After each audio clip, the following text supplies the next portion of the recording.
wasma'u qala Allah Ta'ala fi kitabil karim. A'udzu billahi minasyaitonir rajim.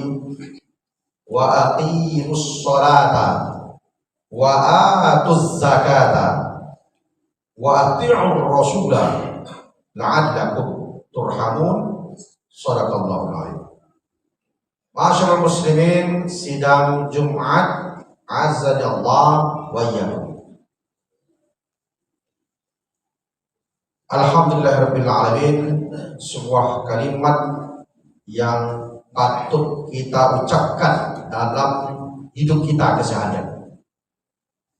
Alhamdulillah sebagai bentuk rasa syukur kita kepada Allah atas segala nikmat juga karunia yang Allah berikan kepada kita, baik yang nampak ataupun yang tidak terlihat. Terkhususnya di bulan suci Ramadan, bulan yang mulia ini, sungguh sangat terasa bagi kita betapa nikmat dan karunia Allah begitu besar kepada kita. Dilipat gandakan pahala setiap amalan yang dilakukan. Allah kembali sucikan kita, ampunkan kita setiap hambanya yang memohonkan ampunan. Maka dari itu kaum muslimin dan Jumat yang dirahmati Allah, tentunya khatib sebagaimana mestinya mengajak kita semua agar kita perdalam, kita maknai rasa syukur kita kepada Allah Ta'ala dengan senantiasa melakukan ketaatan dan kepatuhan, dan tentunya sebagai insan yang lemah kita berusaha dengan segala daya upaya untuk menjauhi larangan-larangan Allah.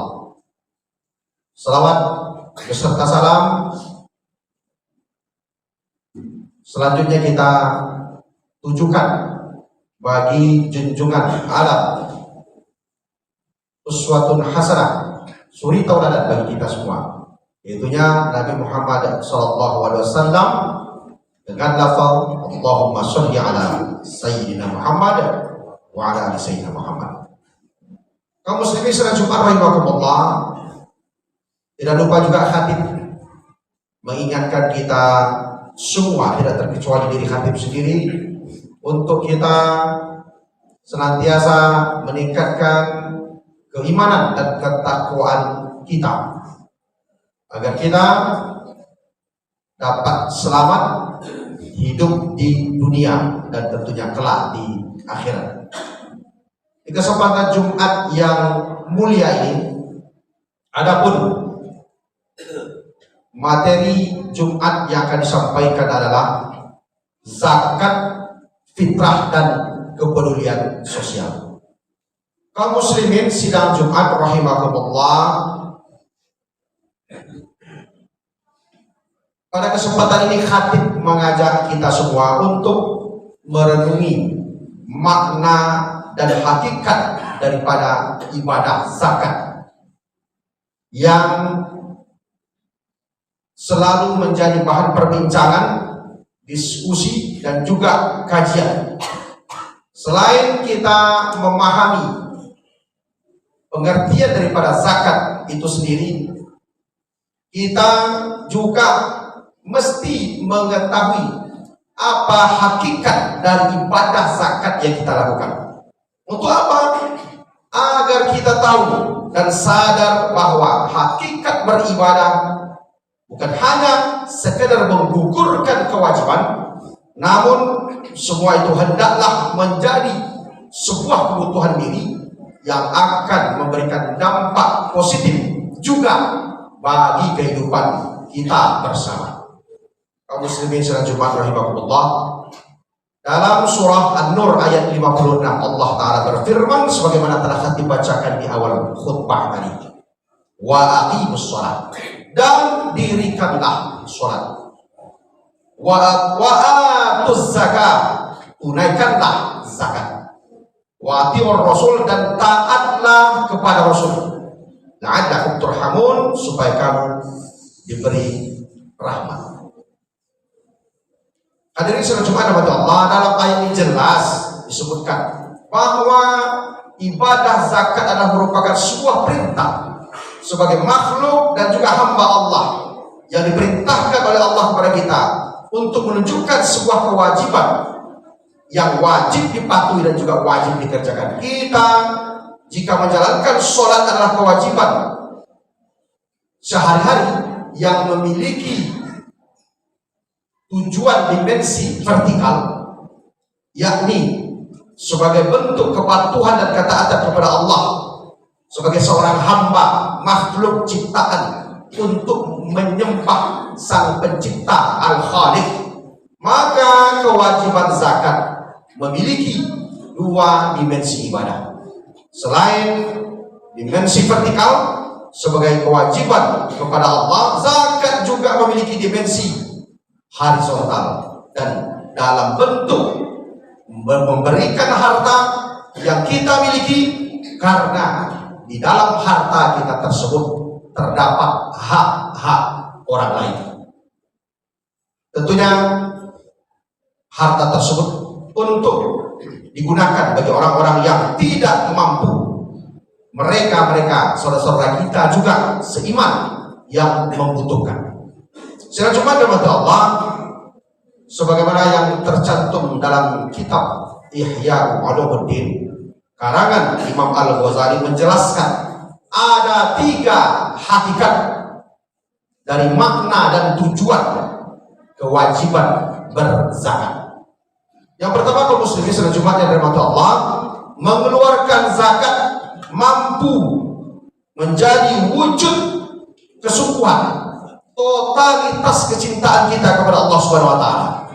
Dan totalitas tersebut dalam mencintai akan memunculkan kemauan yang keras, komitmen yang kuat untuk tidak menduakan Allah dengan makhluk atau apa yang kita cintai. Keterkaitan dengan keesaan Allah, kita memang harus berhati-hati menjaga betul akidah dan tauhid kita. Dengan zakat, maka semakin dengan membayar zakat akan semakin menyempurnakan, memperkokoh keimanan kita agar tidak menduakan Allah, dan juga menguatkan iman kita bahwasanya Dialah Allah satu-satunya yang berhak dan patut untuk disembah, bukan makhluk-makhluk ciptaannya. Qul huwallahu ahad, Allahus samad, lam yalid wa lam yulad wa lam yakul lahu kufuwan ahad. Juga Imam Al-Ghazali menyebutkan bahwa semakin tinggi derajat manusia di sisi Allah, akan semakin besar rasa cintanya kepada Allah Ta'ala. Ketika cintanya kepada Allah sudah menguat, maka ia akan merela berkorban, memberikan apa yang dicintainya sebagai jalan untuk mendekatkan diri kepada Allah Ta'ala, termasuk harta atau materi yang dicintai, digandrungi oleh semua manusia ketika mereka hidup di dunia. Meskipun mereka dapatkan dengan keringat, dengan susah payah, dengan batik tulang, namun tidak ada yang patut untuk dicintai melainkan Allah Ta'ala. Saya coba dalam Allah. Inilah hakikat yang pertama atau makna yang ada dalam ibadah zakat yang kita lakukan. Yang kedua, kaum muslimin, juga menurut Imam Al-Ghazali, zakat adalah sebagai ikhtiar ataupun usaha bagi kita untuk membersihkan diri kita dari sifat yang buruk, sifat-sifat negatif, khususnya sifat kikir alias pelit, bakhil. Sifat buruk ini hanya bisa diobati dengan membiasakan diri membantu orang lain dengan mengeluarkan dan memberikan harta yang kita miliki, khususnya melalui ibadah zakat yang kita tunaikan. Imam Al-Ghazali juga berpesan dengan kalimat, kecintaan terhadap sesuatu hanya bisa diobati dengan cara memaksakan diri untuk berpisah dari yang kita cintai tersebut. sampai menjadi sebuah kebiasaan.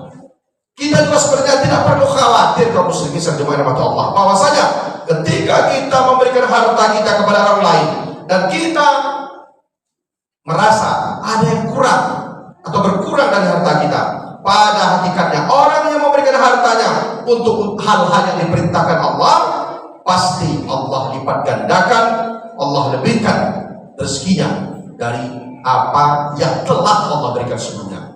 Sesuai dengan janji Allah, mathalul ladina yunfiquna amwalahum fi sabilillah kamathali habbatin ambatat sab'a sanabila fi kulli sumbulatin mi'atu habbah wallahu yudha'ifu liman yasha wallahu wasi'un 'alim. Perumpamaan orang yang menginfakkan hartanya di jalan Allah seperti sebutir biji yang menumbuhkan 7 tangkai. Pada setiap tangkai itu ada 100 biji. Allah melipatkan gandakan bagi siapa yang Allah kehendaki. Allah Maha luas dan Allah Maha mengetahui. Sidang Jumat yang dirahmati Allah, inilah yang kedua. Kemudian yang ketiga kaum muslimin, hakikat zakat yang kita lakukan. Zakat yang kita keluarkan pada hakikatnya adalah sebagai wujud rasa terima kasih kita, rasa syukur kita atas nikmat yang Allah berikan kepada kita. Perlu kita sadari kaum muslimin bahwa Allah telah memberikan kepada kita nikmat yang banyak, di antara anggota tubuh yang sempurna. Ini wajib kita syukuri dengan wujud ibadah badannya, seperti sholat dan juga ibadah sejenisnya. Selain itu kaum muslimin juga Allah telah memberikan nikmat berupa harta, benda, dan cara mensyukuri atau cara beribadah dengan harta benda itu adalah dengan ibadah maliyah, yakni dengan mengeluarkan zakat, infak, dan juga sedekah yang senantiasa dihimbau untuk digalakkan, untuk disemarakkan, khususnya di bulan yang suci ini, bulan suci Ramadan. Lebih dari itu kaum muslimin, Imam Al-Ghazali juga menyebutkan bahwa zakat juga bukan sebatas bentuk rasa syukur, tetapi juga wujud kepedulian dan kasih sayang terhadap orang lain, khususnya bagi saudara-saudara kita yang membutuhkan uluran tangan. Dengan kepedulian kita kemudian bisa menjadi jiwa-jiwa yang memberikan manfaat kepada orang lain, sebagaimana yang disabdakan oleh Rasulullah SAW, khairun nas anfa'uhum linnas, sebaik-baik manusia adalah yang paling bermanfaat bagi orang lain. Kaum muslimin sidang Jumat yang dirahmati Allah, 3 hakikat dan zakat yang kita tunaikan ini, yang insya Allah juga dalam waktu dekat menjelang khatib naik mimbar di Yaumil Aid Fitri, pada Yaumil Aid, kita sudah ditunggu untuk menunaikan kewajiban zakat fitrah kita. 3 hakikat zakat tersebut sebagaimana diuraikan tadi cukup kiranya mampu mendewasakan cara kita berpikir agar tidak menganggap ini hanya sebatas menggugurkan kewajiban saja, tetapi yang pertama, bentuk totalitas kita dalam mencintai Allah Ta'ala. Tidak ada lagi syirik, tidak ada lagi cinta lain selain kecintaan kita kepada Allah. Harta akan kita tinggalkan, yang akan kita bawa amal kita dengan mengeluarkan, dengan menafkahkan, menginfakkan, menzakatkan harta kita yang kita keluarkan tersebut. Itulah yang akan kita bawa. Yang tersisa kita tinggalkan, akan menjadi debu, akan habis begitu saja oleh mereka yang kita tinggalkan. Mudah-mudahan khutbah singkat ini dapat membuka mata batin kita, juga mengingatkan kita kembali akan kewajiban kita. Mudah-mudahan Allah senantiasa memberikan hidayah, petunjuk kepada kita, dan senantiasa istiqomah di jalan Allah. Barakallahu li wa lakum fil Qur'anil azim wa nafa'ani wa iyyakum bima fihi min ayati wa dzikril hakim wa taqabbalallahu minna wa minkum tilawatahu innahu was samiul alim.